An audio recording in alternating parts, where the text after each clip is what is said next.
Yang ketiga pula, apa yang menyebabkan manusia tak bersyukur? Apa punca ramai yang manusia tak bersyukur ni? Kita nak tahu sebab dia supaya kita dapat elakkan dan kita tidak termasuk dalam golongan orang yang kufur kepada Allah. Salah satu sebabnya ialah sebab tertipu dengan dunia dan syaitan. Sebab tertipu dengan dunia dan syaitan. Cuba buka surah Fatir ayat yang kelima.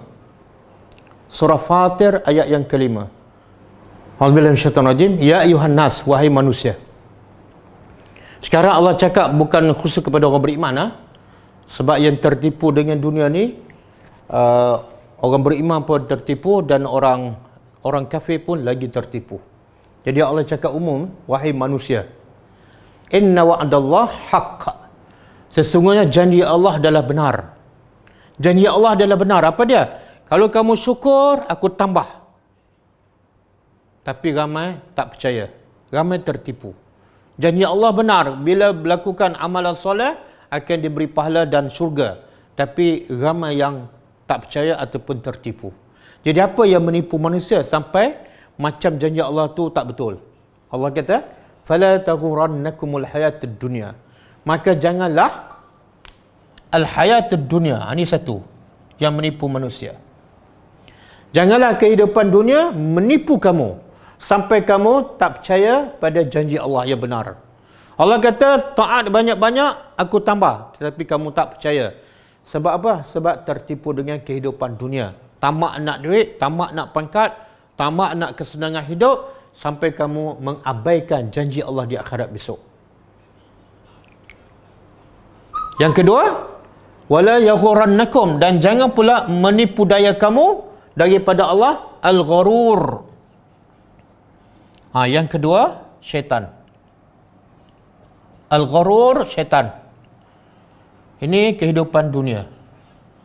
Jadi bila Allah kata jangan tertipu dengan dua benda ni, makna apa tu?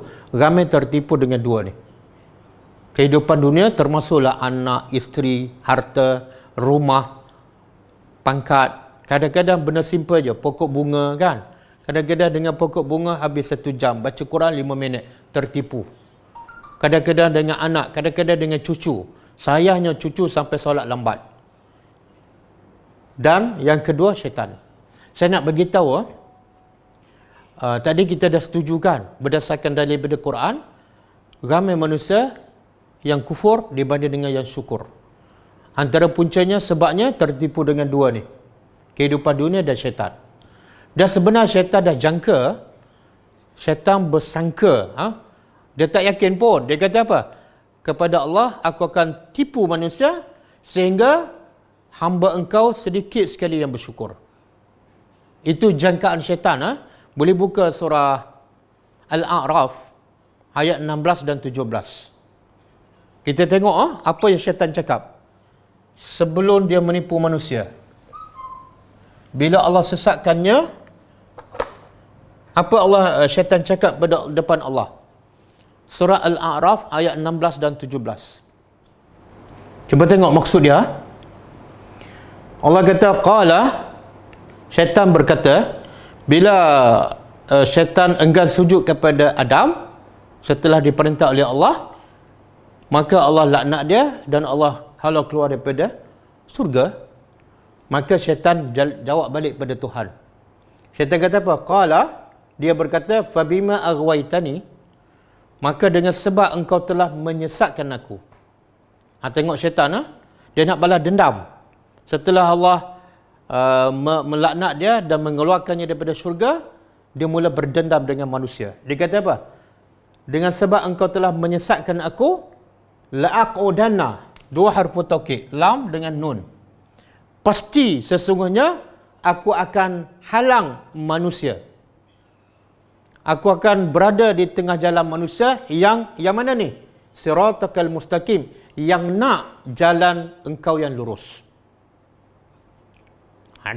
Ayat ni menunjukkan apa? Syaitan akan kacau manusia habis-habisan. Manusia yang mana? Bukan semua. Syaitan akan kacau manusia yang nak menuju ke jalan yang mustaqim. Siapa yang dah sesat, tak nak cari kebaikan, syaitan tak kacau. Bahkan orang tu memang dah syaitan. Yang syaitan nak kacau, nak jadikan manusia tu adalah syaitan, ialah ni, yang mula nak berubah jadi baik ni. Dan syaitan bersumpah depan siapa ni? Bukan depan hakim. Bukan depan pesuruh jaya mahkamah. Tapi syaitan bersumpah depan Tuhan. Pasti sesungguhnya aku akan halang manusia yang nak jalan kebaikan. Nampak je nak kebaikan, aku akan sekat. Apa caranya?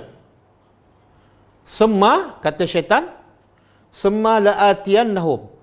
Pasti aku akan mendatangi manusia yang nak kebaikan ni, min baini aidihim, daripada depan mereka. Wa min khalfihim, dan daripada arah belakang. Wa an aymanihim, dan daripada arah sebelah kanan.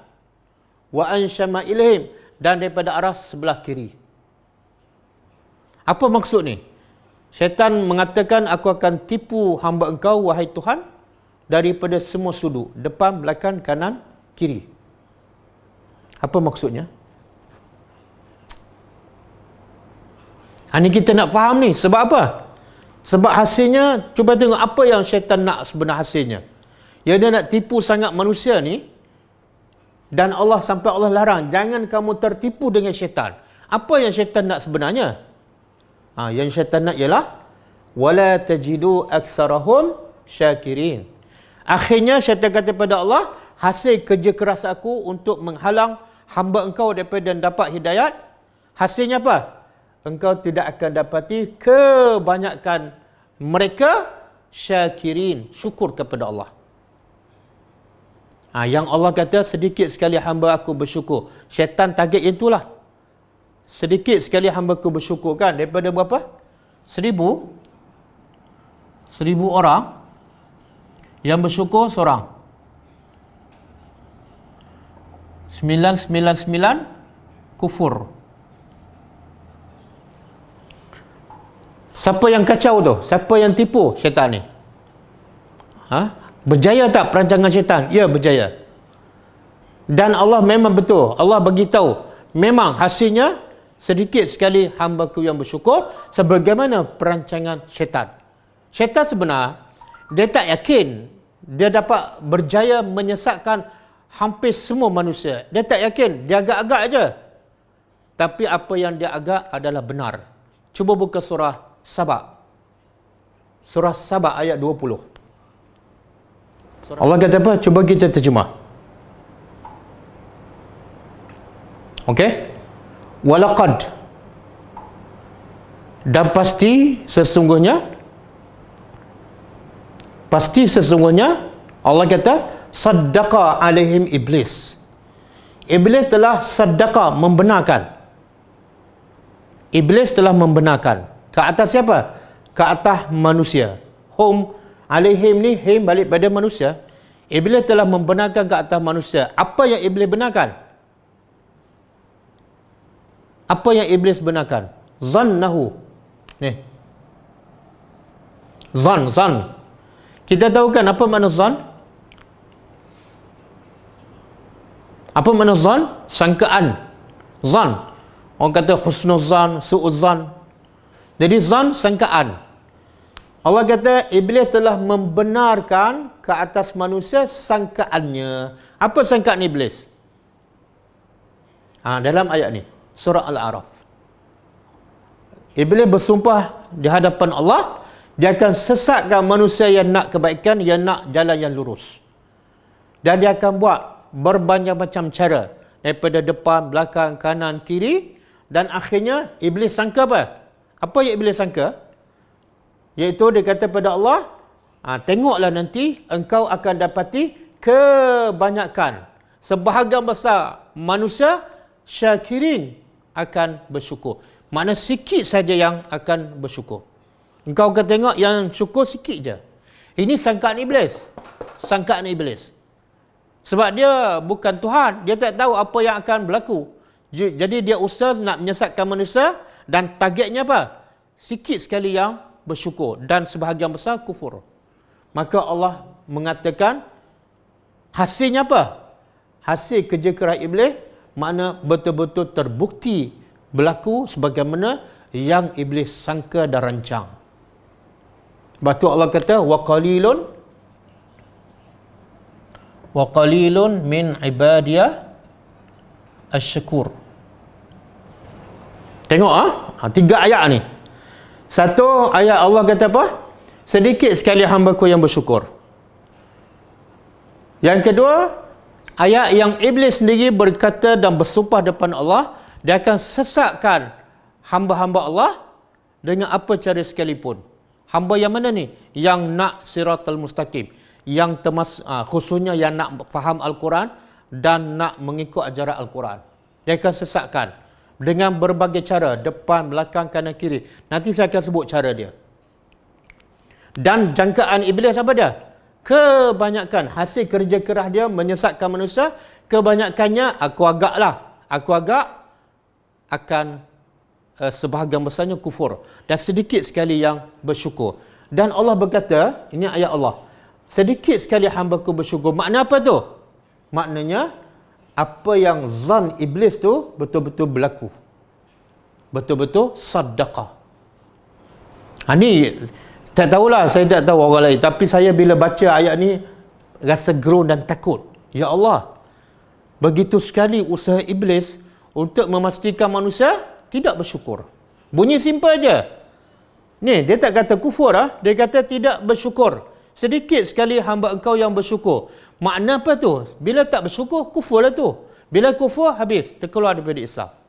Jadi kita takut kufur ni ada dua. Satu kufur yang kecil, kufur nikmat.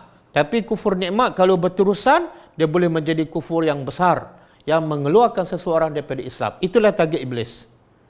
Jangan main-main. Tidak bersyukur ni bukan benda kecil sebab inilah target iblis. Aku nak kebanyakan hamba Engkau tidak bersyukur, dan memang terbukti berlaku. Di sini saya nak sebut benda ni penting ni. Sebab apatah lagi dalam situasi kita sekarang, dalam PKP, Perintah Kawalan Pergerakan, banyak masa kita di rumah. Jadi sebagaimana Nabi sebutkan, ada dua nikmat yang ramai manusia tertipu. Satu, masa kosong. Sekarang Allah bagi kita masa kosong banyak di rumah. Banyak kita jimat masa, tak payah keluar pergi bekerja, tak payah tunggu habis kerja, tak payah hantar anak ke sekolah, tak payah hantar anak tuition, tak payah hantar anak asrama, tak payah pergi berjalan, tak payah ziarah siapa-siapa lagi. Tak payah pergi masjid pun. Jadi 24 jam masa dekat rumah. Tengok, kita tertipu tak dengan syaitan tu? Dengan nikmat masa. Yang kedua, dengan nikmat kesihatan. Semua yang duduk kat rumah ni, mana sihat lah tu? Kalau sakit, duduk hospital. Jadi, sihat dan masa kosong di rumah tu, kita menjadi orang yang bersyukur ataupun orang yang kufur.